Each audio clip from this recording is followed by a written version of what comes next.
They say time softens pain, but some words never lose their edge. I can still hear his voice in that glass-walled office, sharp and echoing, every syllable slicing through the air like it was meant to leave a scar. "Don't embarrass me, Dad. Just stay in the corner and let the grown-ups talk." That's what my son-in-law, Eric, said to me in front of his entire investment team. The same man I once helped when he couldn't afford his first suit. The same man who stood in my house, shaking hands with me, promising he'd take care of my daughter like she was his whole world. Now, years later, I stood in his firm's boardroom, a place buzzing with young, hungry voices, screens flashing with numbers, and all I felt was small. Not because of who I was, but because of how he looked at me, as if I didn't belong. I'd come there that morning to deliver some documents, a small consulting favor for an old colleague who still worked with Eric's company. I didn't plan to stay long, but the moment Eric saw me, something changed in his face, that flash of embarrassment people wear when the past walks into their shiny new present. He laughed loudly, louder than needed. "Everyone, this is my father-in-law. Retired. He's, into old-school business methods." There was polite laughter around the room. My stomach tightened. Old school. That word again. The polite way of saying irrelevant. I smiled back anyway. Proud of what's old, I said quietly, "It tends to last longer." A few heads turned my way, surprised maybe, but Eric's eyes hardened. He wanted to move on, to erase me from the frame. So I stepped aside, watching him flaunt numbers on a screen, talking about innovation, expansion, new age thinking. All the while, my mind whispered one truth I couldn't shake. He'd forgotten where his first investment came from. And maybe that was about to change. Studio microphone. Welcome to my channel, friends, where every story carries the weight of truth, betrayal, and redemption.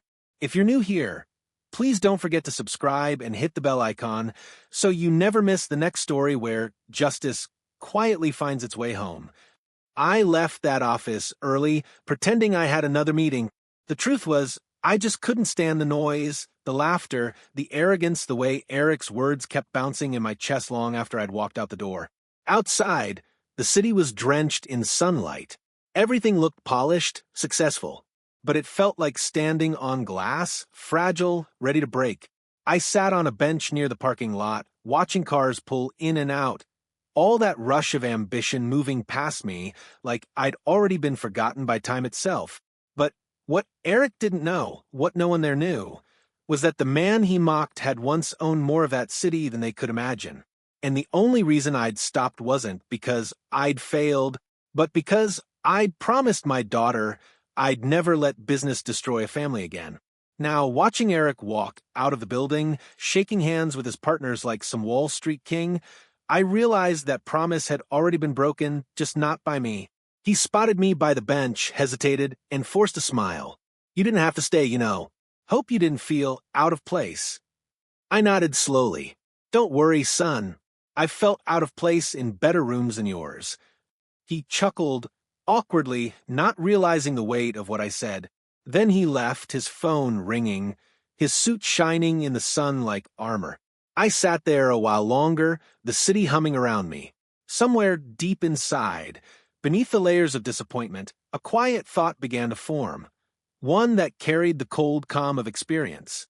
He wanted to play with numbers and power? Fine. He'd forgotten who taught him both. And the next time he saw me in that firm, he wouldn't be laughing. That evening the city lights followed me all the way home, blinking through my windshield like a line of silent witnesses. I parked outside my apartment, a modest place with creaky floors and a single lamp that hummed when you turned it on. It wasn't much, but it was quiet, and quiet was the only thing that didn't mock me these days. I hung my jacket, poured myself black coffee, and sat at the small table by the window. The cup trembled in my hand, not from age, but from a kind of anger I'd forgotten I still possessed. It wasn't the kind that shouts or breaks things. It was the kind that waits. Eric's words kept replaying. "Don't embarrass me, Dad." If he'd whispered it, maybe I could have forgiven him. But humiliation is heavier when it's wrapped in laughter. I looked across the room at a framed photograph of my wife, Margaret. She'd been gone almost a decade, Yet every decision I made still passed through her memory first. She used to tell me, "Pride is the cheapest thing to lose and the hardest to buy back." I whispered to the picture, "Looks like I'm running low on both." The next morning, I walked the long block to the little cafe that served burnt toast and strong coffee, the kind that could wake up the dead. The owner, an old friend named Richard, waved from behind the counter. "Tom Hale. Still alive, huh?" "Barely," I said, forcing a smile. He poured me a cup. "Heard your son-in-law's firm landed that state investment contract. He's making waves." "Yeah," I said. "He's good at that, making waves. I'm the one who built the dock." Richard chuckled, not catching the edge under my words. I took a sip, bitter and perfect. "You still got that old subscription to Business Ledger?" He nodded. "In the back? Mind if I borrow a few issues?" He shrugged. "Help yourself." I carried the stack to a booth by the window and flipped through pages filled with names, numbers, mergers, most of which I'd once read about from the inside. Back when my own company still existed. I'd sold it 15 years ago, right before the market crash. Walked away with enough to live simply, but quietly. I told myself I'd done it for peace, for family, for Anna and the life she wanted with Eric. I traced my finger down one headline: Marwick Capital expands into regional markets. That was Eric's firm. I scanned the article: projections, investors, expansion strategies. Half of what I read was built on models I'd created decades ago, theories I'd published under my name. Now rebranded, repackaged, and presented by men who thought old school meant outdated. I leaned back, exhaled. So that was his world, my world just polished and renamed. Later that day, Anna called. "Dad, Eric said he saw you at the office." "Yeah." A pause. He didn't mean to sound harsh. He just gets stressed around the team. "Stressed," I repeated. "He called me a relic in front of 15 people. She sighed. "He didn't mean it that way." I smiled into the phone. "You've gotten good at defending him. Please don't start." "I'm not. I'm just noticing." Silence on the line. Then softly, "He's under pressure, Dad. This contract could change our lives." I wanted to tell her that no amount of money changes the part of life that actually matters, but I bit my tongue. "I hope it does," I said instead. When we hung up, I looked out at the street again. The city kept moving, indifferent as ever. Somewhere up there, in one of those tall glass towers, my son-in-law was selling the same dreams I once believed in. And that's when another kind of clarity began to settle in. Not bitterness, focus. Because if Eric's empire was built on numbers and models that had my fingerprints, then maybe the easiest way to reach him wasn't through anger. It was through memory. That evening I pulled out an old hard drive from the drawer, a relic from my consulting days. It contained years of datasets, risk algorithms, and predictive templates. The exact kind of material Eric's firm claimed as proprietary. I powered it up. The screen flickered to life, the hum filling the quiet apartment like a ghost waking up. The files opened one by one: spreadsheets, projections, signed letters of license. My name, my signatures, my old logo. For the first time since that boardroom, I felt steady, not vindicated, not vengeful, just ready. The next day, I ironed a shirt, polished my old brown shoes, and printed a few of those files. Then I placed them in a clean folder and slipped it into my briefcase. I didn't know exactly what I'd do yet, but I knew where I was going to start. Back to that firm. Back to the boy who thought he could erase a man's worth with one sentence. Soft fade out, music, city sounds returning. In the distance of my thoughts, Margaret's voice whispered again, calm and certain, "Don't fight him with anger, Tom. Let truth do it for you." And I smiled because the truth was already printed and waiting in my briefcase. Morning light spilled through the blinds like thin gold threads, pulling me out of half-sleep. I sat on the edge of the bed for a moment, listening to the quiet hum of the city outside, car engines, footsteps, someone's radio from the next apartment. Ordinary sounds. But that morning, they felt like a countdown. I buttoned my shirt carefully, straightened my tie, and stared at my reflection. The man in the mirror looked older, yes, lines deeper, hair grayer. but there was something else in his eyes that hadn't been there yesterday. Calm. Purpose. I wasn't going there to start a fight. I was going there to remember who I was before someone else decided to define me. The elevator ride up to Eric's firm felt longer than usual. Each floor beeped softly, as if reminding me of how far I'd fallen from the man I used to be, and how close I was to standing tall again. When the doors opened, I was greeted by the same sterile glow, glass walls, white floors, people in crisp suits talking fast. The smell of coffee and ambition filled the air. The receptionist looked up. "Good morning, Mr. Hale." She remembered my name. That small thing steadied me more than I expected. "I have some documents for Eric," I said, holding up the folder. She smiled politely. "He's in a meeting, but you can wait inside his office." I nodded and walked down the familiar corridor. Each step echoed softly, blending with the murmur of voices behind closed doors. When I reached Eric's office, I paused at the doorway. It was a beautiful space, large windows, polished desk, framed awards that gleamed under the morning light. I remembered when he used to dream of this life, back when he'd ask me how to write a proposal or pitch an investor. And here it was, everything he'd ever wanted. I placed the folder neatly on his desk and sat in the chair across from it. The city skyline stretched out behind the glass, tall and proud. I smiled faintly. Pride, it's a fragile thing. Minutes later, the door opened. Eric stepped in, phone pressed his ear. "Yeah, we'll close by noon. I'll send the report soon." He froze mid-sentence when he saw me sitting there. He lowered the phone slowly. "Dad, you're here." "I am," I said quietly. "Don't worry, I'm not here to embarrass you." His jaw tightened, probably remembering his own words from yesterday. "Look, if this is about what happened." "It's not," I interrupted. "I brought something for you." I slid the folder toward him. He glanced at it, then at me, suspicion flickering behind his eyes. "What's this?" "Something you might want to show your boss before your next meeting." He opened the folder, pulling out the printed documents. His brow furrowed. These are your old models?" "Not just mine," I said softly. "The same ones your firm has been using since you joined. The predictive risk formulas, the investment framework. I designed them 20 years ago, before you even graduated." He looked down, flipping through the pages faster now, his face draining of color. "Where did you get these?" "From my own archive," I said. "They're registered under my consultancy. I never sold full rights, just a temporary license." He stared at me speechless. "Your company's using them without renewal." "I don't want trouble, Eric. I just wanted you to remember that before you mock someone for being old school, maybe check whose school you're still studying in." For a moment, the silence between us was thick enough to feel. Finally, he exhaled, voice unsteady. I didn't know. The team."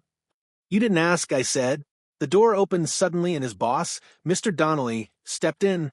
A man I knew well from old industry circles, though Eric clearly didn't expect that connection. "Tom Hale." Donnelly blinked in surprise. "I'll be damned. I haven't seen you since the '09 conference." I stood, shook his hand. "It's been a while." He turned to Eric. "You didn't tell me this was your father-in-law.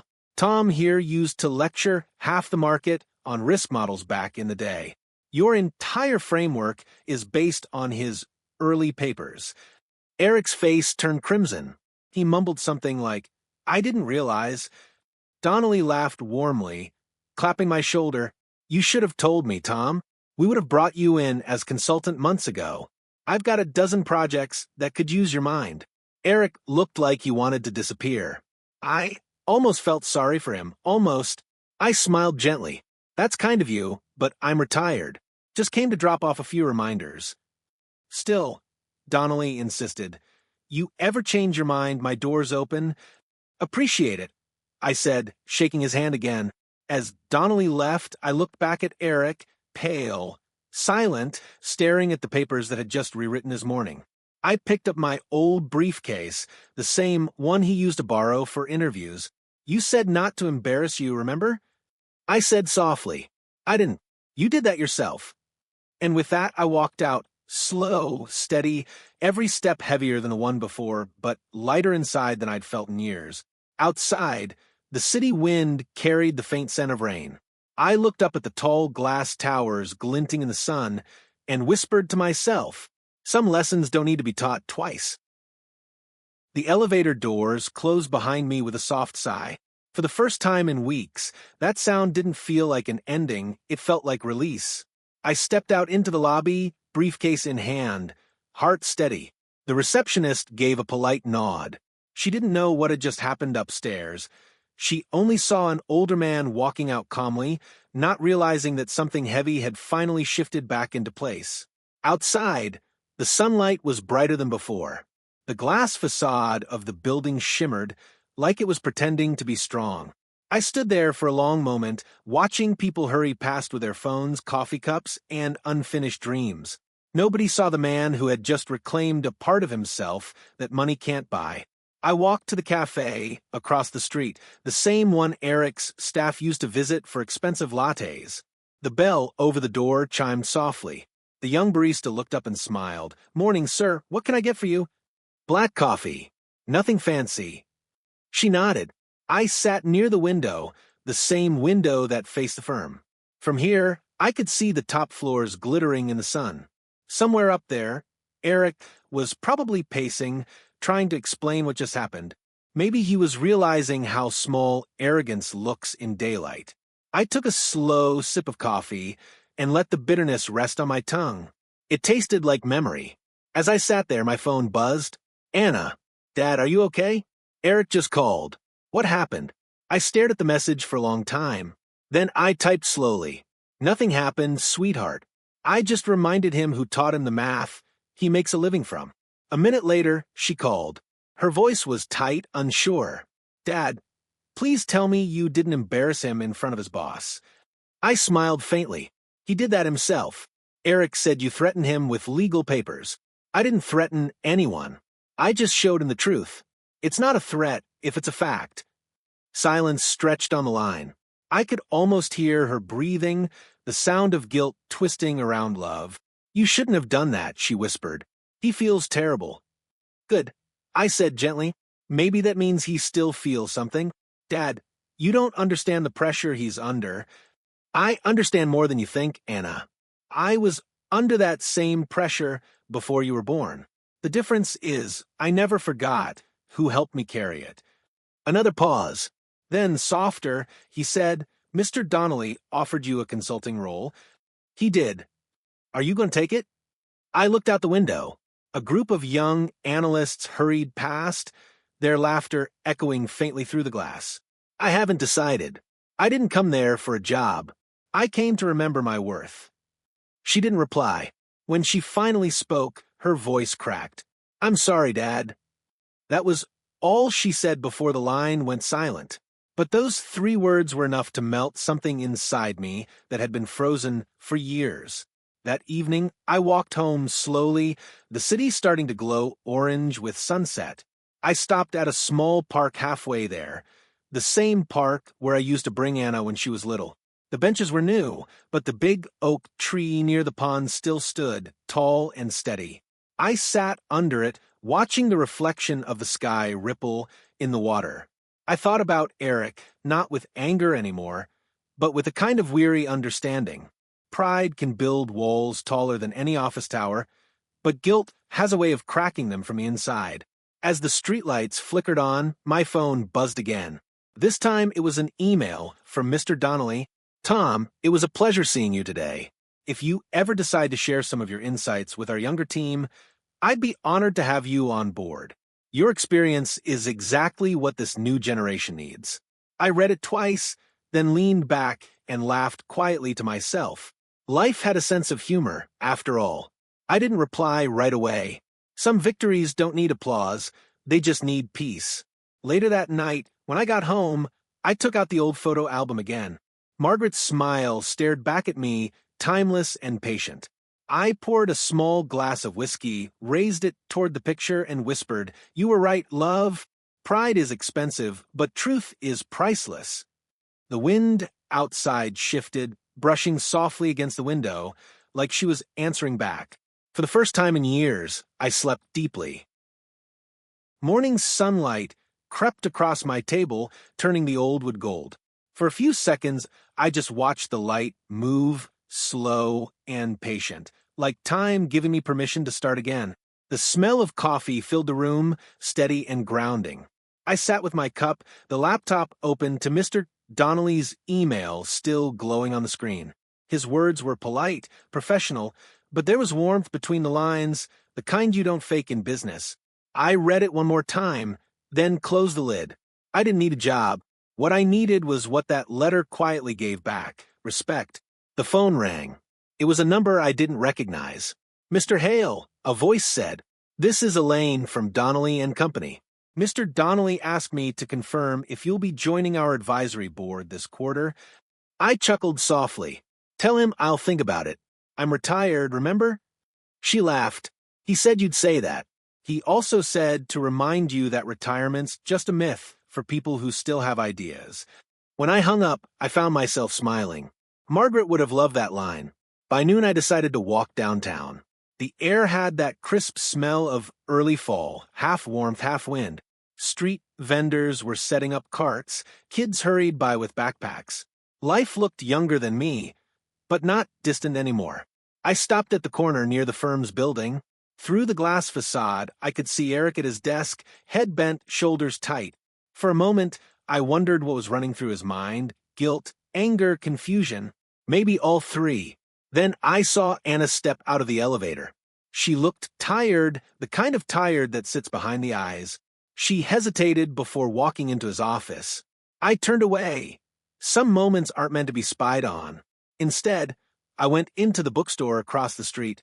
The smell of paper and dust wrapped around me like an old friend. I used to spend hours here buying business journals and history books. The owner, Martin, still recognized me. "Tom, been a while." "Too long," I said. He looked me up and down. "You look lighter. Something good happened." "Just remembering who I am," I said. He grinned. "About time."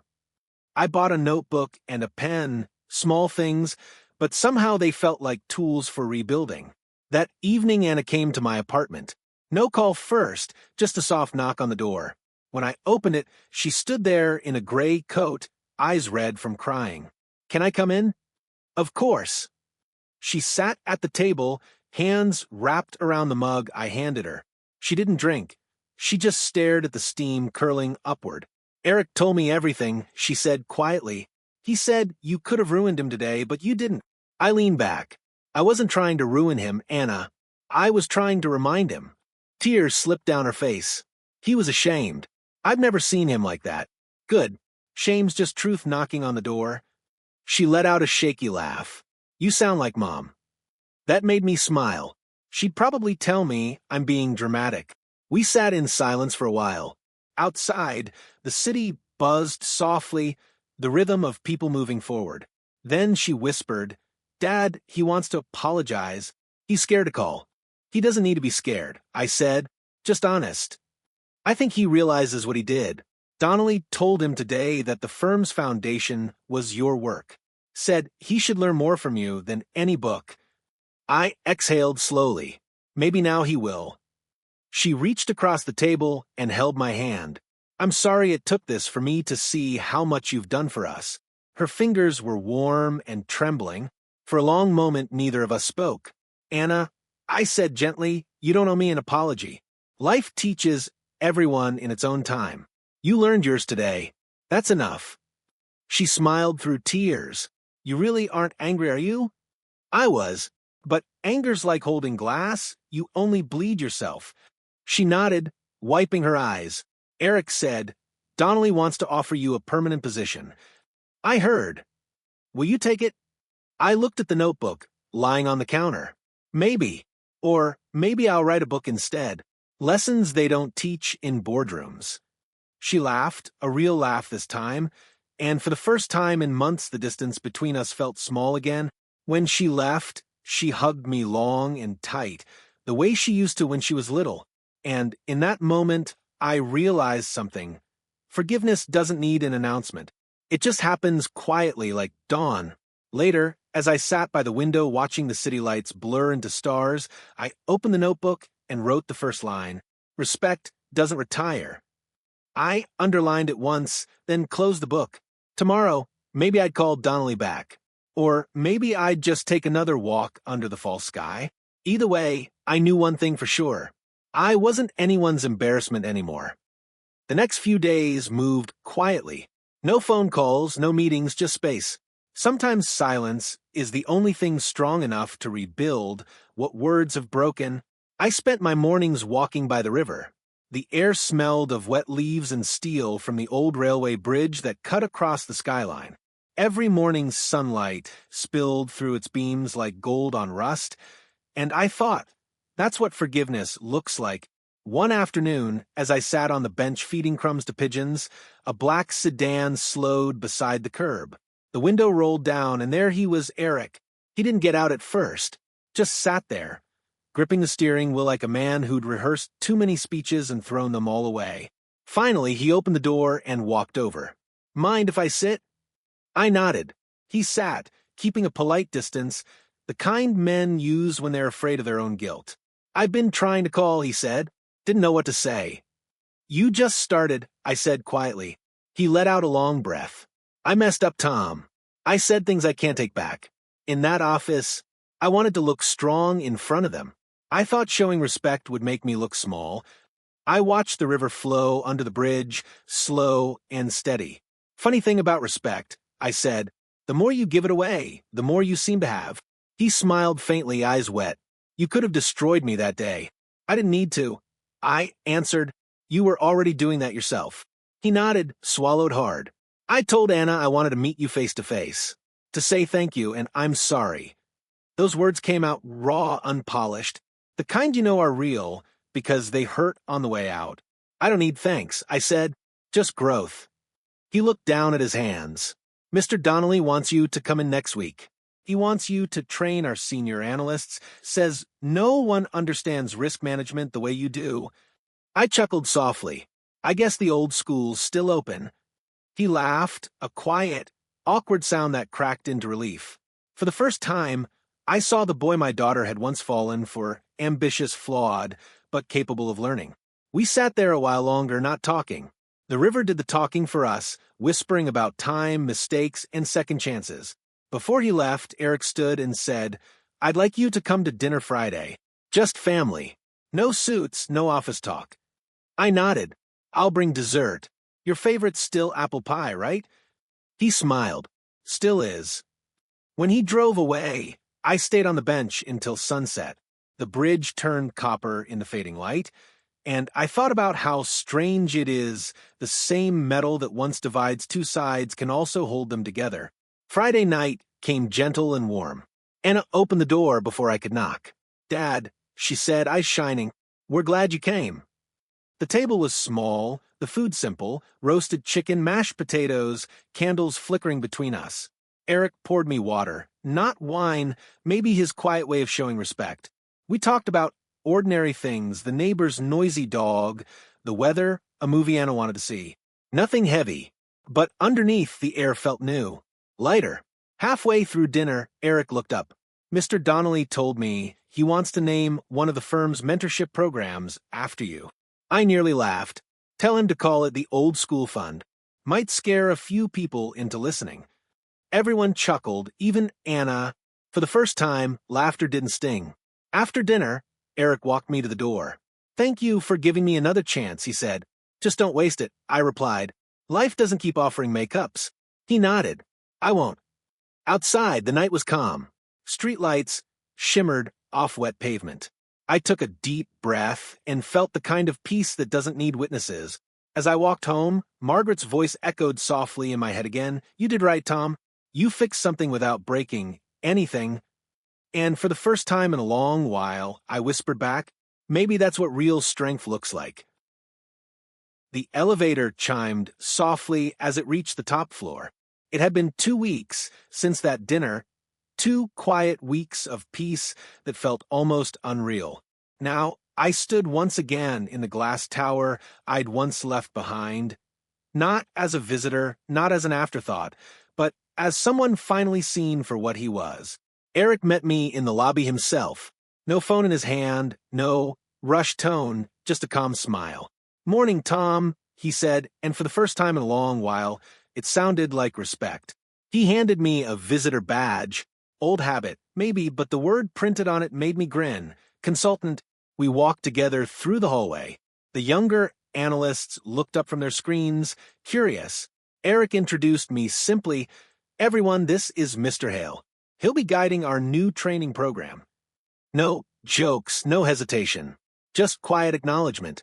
Inside the conference room, the whiteboard was already filled with numbers and acronyms. I stood for a moment, studying them. The formulas were the same, my formulas, but stripped of the story behind them. That's what youth forgets sometimes. Numbers are easy, wisdom is earned. I picked up a marker and drew a single line through the middle of the board. Then I wrote above it, "Assumption is not equal to reality." The room stilled. I could feel their eyes. Young, sharp, impatient, waiting for a lecture. Instead, I smiled. When I was your age, I thought success meant knowing every answer. It took me 40 years to realize that good questions build empires faster than good answers. Someone in the back nodded slowly. Another started taking notes. And just like that, the room began to breathe differently, less noise, more listening. I talked about market risk, yes, but mostly about people, about honesty, timing, and why humility makes better profits than arrogance ever will. No slides, no jargon, just truth told in plain language. By the end, even Eric was taking notes. When the session finished, he waited as everyone filed out. "You were right," he said quietly. They needed to hear that. I smiled. "So did you." He laughed softly. "Yeah, me most of all." Later, I had lunch with Donnelly in his corner office. He was the same as ever, direct, good-humored, sharp. "Tom," he said, "I haven't seen a room that attentive in years. Half those kids walked out quoting you like scripture." I chuckled. "They'll forget half of it by next week." "Maybe," he said, "but the other half will stay forever." That's what teaching is, isn't it? Leaving fingerprints. I nodded, thinking of Margaret. She used to say the same thing about parenting. "Eric's lucky," Donnelly added. "Not many men get to learn humility while keeping everything else intact." "Luck," I said, "and grace." He raised his coffee cup in salute. "To both." That evening back home, I opened my notebook again. The first line still stared back at me. "Respect doesn't retire." Below it, I wrote a second one. "Wisdom isn't about being right. It's about being remembered kindly." I sat there for a long while, pen resting between my fingers, watching twilight slip through the window. The city outside pulsed with life, the same city that once made me feel invisible. Now it just felt alive, and I was part of it again in a quieter, truer way. I thought of Anna, how she'd looked lighter at dinner, how she'd smiled when Eric poured me water. Sometimes families break not from anger, but from noise, too many words said too quickly. We'd all learn to slow down. My phone buzzed with a new message. "Dad, Eric just told me your class was incredible. He said the team asked for another session next week. Proud of you." I smiled and typed back, "Proud of you too, sweetheart. Looks like we're both learning again." Before bed, I stood at the window one last time. The lights of the city shimmered like stars caught in glass. Somewhere out there, tomorrow's stories were already being written by younger hands, faster minds. But tonight, one old man felt at peace knowing his own story hadn't ended. It had simply turned a page. I whispered, half to myself, half to Margaret's memory, "You were right again, love. Fixing things quietly is still fixing them." And for the first time in many years, I felt exactly where I was meant to be. The next few weeks settled into a rhythm that felt almost musical. Mornings at the firm, afternoons at the cafe, evenings back home with a notebook and the soft hum of the city outside my window. Every Monday and Thursday, I taught a small group of analysts, 6 of them bright-eyed, half my age, full of questions that reminded me of myself 30 years ago. They called me Mr. Hale at first, all formal and nervous. But after the 3rd session, it became just Tom. Somehow, that small change meant more than any title could. I began every class with the same line. Numbers tell stories. Listen carefully enough, and they'll tell you the truth people try to hide. and each time, someone would pause, pen midair, realizing it wasn't a line about math, it was about life. One Thursday, after class, Eric caught up with me in the hallway. He'd been quieter lately, more grounded, less loud. He carried a binder under one arm and 2 coffees in the other. "Thought you might want one," he said. "Thanks." We walked toward the elevator together. He stared at the floor indicators for a moment before speaking. "Tom, I've been thinking about starting a mentorship program, pairing senior consultants with our young analysts. Name it after you if you'll allow it." I chuckled. "You don't need my name on it." "I think I do," he said. "It's a reminder of where the wisdom came from, and of humility." The elevator doors opened. For a second, I saw the reflection of both of us in the mirrored wall, 2 generations of the same stubborn drive, finally standing side by side. "Do it," I said, "but make sure it's not about honoring me. Make it about listening better than we did." He nodded, smiling faintly. "Deal." That weekend, Anna invited me over for dinner again. The house looked the same, but it felt different now, softer somehow. The tension that used to hang in corners had vanished. There were fresh flowers on the table, laughter from the kitchen. When I walked in, Eric was setting the plates. "Smells good," I said. He looked up. "I'm trying your old roast chicken recipe. Figured I should learn it right from the source sometime." Anna nudged him playfully. "He's been watching online tutorials all day." I smiled. "Careful, son. Cooking's a lot like business. Burn one thing, you'll remember the mistake forever." He laughed. "Yeah, learned that already." Dinner was warm, easy. We talked about little things, her garden, the weather, a new book I'd started. Somewhere between stories and second helpings, I realized something simple. Peace doesn't arrive with grand gestures. It sneaks in through laughter over small things. After we finished eating, Anna brought out an envelope. "Dad, this came to the house for you." Inside was a simple card from Donnelly's office, a note handwritten at the bottom. "Thank you for reminding us that integrity still has a voice." I read it twice before setting it aside. Eric glanced at me. "You deserve that." I shook my head. "No, I just stayed long enough to let people remember what matters." Anna smiled. "That's kind of the same thing." Later that night, as I left their house, Eric walked me to the car. He hesitated, then said, "Tom, I've been meaning to ask, what made you so patient with me? After everything I said?" I thought, for a second, because once someone was patient with me, I said, "Margaret, she taught me that fixing people isn't our job. Showing them a better reflection, that's enough." He nodded, eyes wet in the porch light. "I still don't know how to thank you." "Live better," I said simply. "That'll do." Back home, I sat by the window again, notebook open, pen ready. I added a new line under the others. "Forgiveness is the quietest kind of strength." I looked at it for a long time, letting the words settle. The city below shimmered like spilled gold. Somewhere, a train's horn echoed across the distance. The same sound that used to make me feel small now just sounded like a reminder that everything moves forward. And for the first time in years, I didn't feel behind. I felt exactly in step. The morning sun poured through the tall glass windows of the firm like honey over steel. It was my final week consulting. Strange how endings don't always look like endings, the same coffee cups, the same laughter, the same elevator chime. Yet everything feels different when you know you're about to step away. Eric greeted me at the entrance, carrying 2 coffees again. "Old habits die hard," he said, handing me one. "Good ones shouldn't die at all," I replied. We walked through the hall quietly. My sessions had become something of a tradition now. Thursdays meant stories, not spreadsheets. The team called it the Hail Hour. Every time I stood before them, I didn't see employees, I saw possibilities, and that was enough. Today, I planned to leave them with one final thought. When the room filled, I waited for the chatter to fade. Then I drew one line across the whiteboard, simple, unbroken. "This," I said, "is your career." I added another, shorter line beneath it. "And this," I said, "is your peace." I turned toward them. "If these 2 never meet, you'll spend your whole life rich in numbers and poor in meaning. Don't chase success so hard that you lose the silence that tells you who you are." The room went completely still. For a moment, even the hum of the air conditioner seemed to hold its breath. I smiled.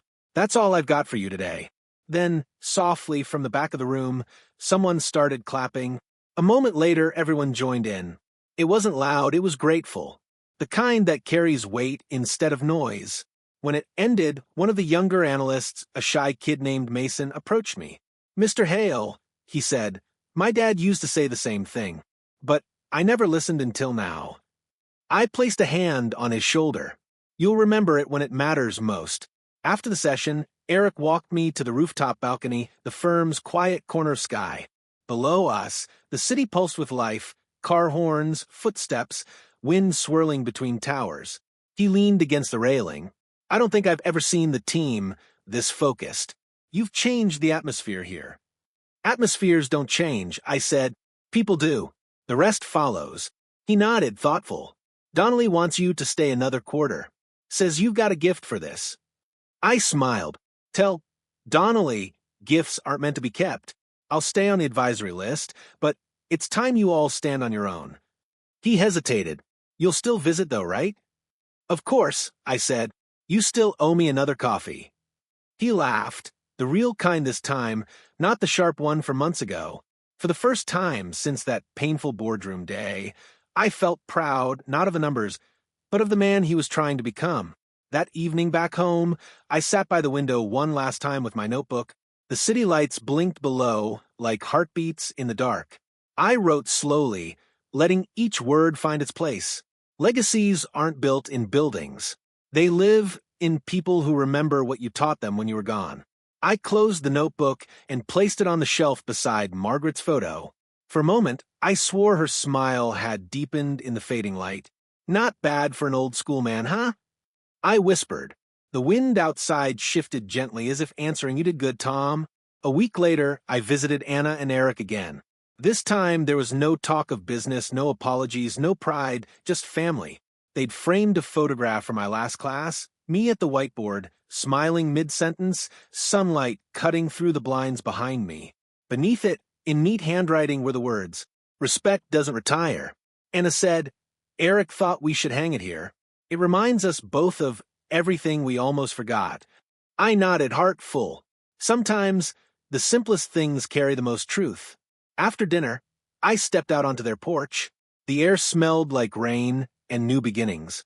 Eric joined me, silent for a while. Then he said, quietly, "I think about that day in the office a lot. I'm glad it happened." "So am I," I said. "Would you ever write that book you talked about?" he asked. "Maybe someday," I said, smiling. "But I think I just lived it instead." As I walked back to my car, the night sky opened wide, endless, peaceful, full of quiet stars. The kind of sky that doesn't need to be understood to be beautiful. I looked up and whispered one last time, "Thank you, Margaret, for teaching me that some victories are meant to be silent."